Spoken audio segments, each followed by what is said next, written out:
Kemi bler qershi dhe sot do bëjmë reçel qershie. Na duhet qershit, sheqeri edhe ujë. Do I lajmë qershiat, do I pastrojmë nga bishtat, do I pastrojmë dhe nga farat dhe do t'i vëmë në ujë të ziej.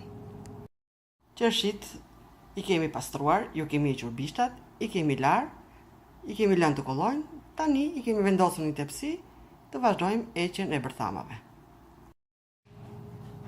Me ndihmën e një shkopi shish qebabi, mundojmë nxjerrim bërthamat.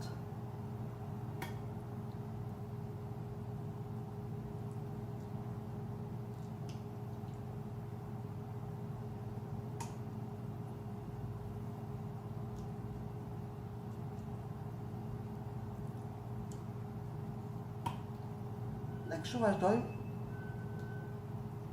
me të gjitha qershit me radhë.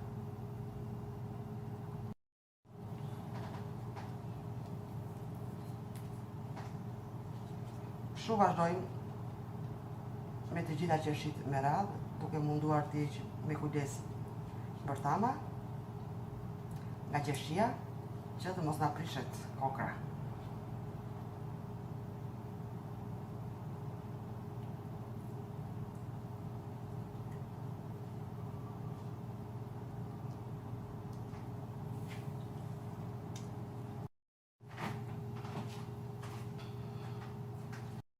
Kemi vënë qershit të zihen në zjarr të ulët.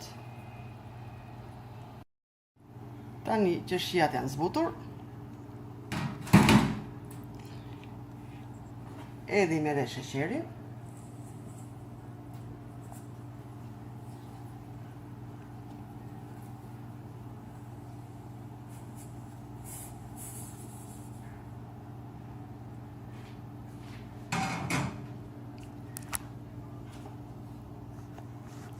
I përzijem me kujdes me ndihmën e një luge druri.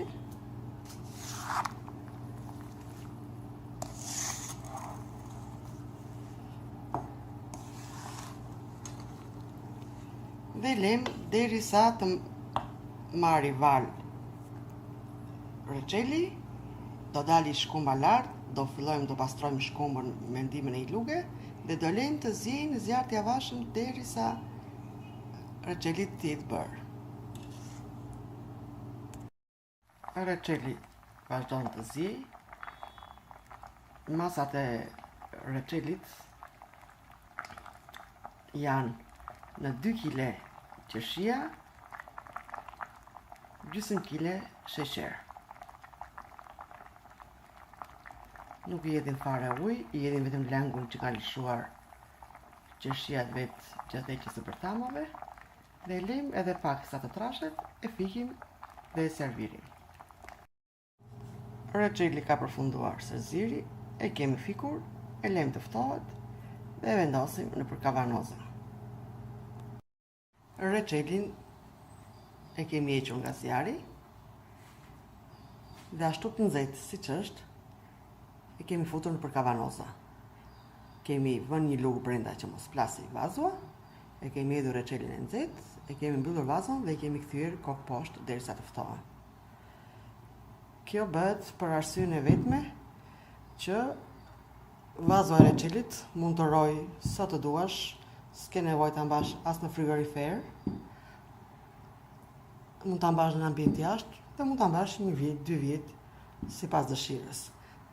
Nga reçeli i nxehtë, kur e kthen kokë poshtë, vazua mbyllet hermetikisht, bëhet njësoj si kondensimi dhe mbyllja është shumë hermetike. Ky ishte dhe reçeli jon I qershisë. Bëfshin mirë.